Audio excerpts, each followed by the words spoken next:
Réussir la signature du compromis de vente. Lorsqu'un accord de vente est conclu entre le propriétaire d'un bien et le futur acquéreur, un compromis formalise cette entente et détermine précisément les conditions de la vente. Le compromis de vente est un document engageant et officiel. Certaines clauses méritent d'être regardées de près avant toute signature. Les documents à annexer au compromis.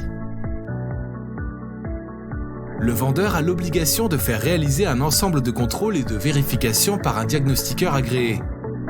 S'il s'agit d'un bien en copropriété, le vendeur doit aussi communiquer la superficie loi Carrez. Ces documents ont un caractère informatif pour le futur acquéreur. Ils seront annexés au compromis. Le dépôt de garantie. À la signature du compromis, il est de coutume que le futur acquéreur verse environ 10% du montant total du bien.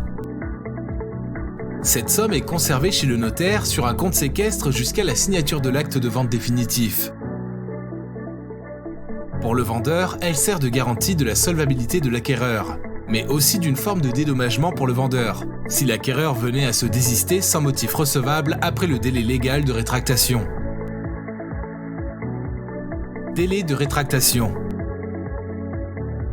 Un compromis de vente ne devient définitif qu'au terme d'un délai légal de 10 jours.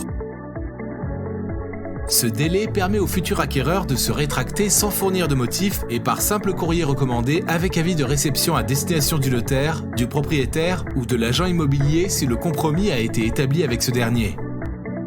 La condition suspensive d'obtention du crédit immobilier. Cette clause protège le futur acquéreur en cas où sa demande de crédit immobilier serait refusée. Dans cette situation, il récupère alors l'intégralité du dépôt de garantie versé.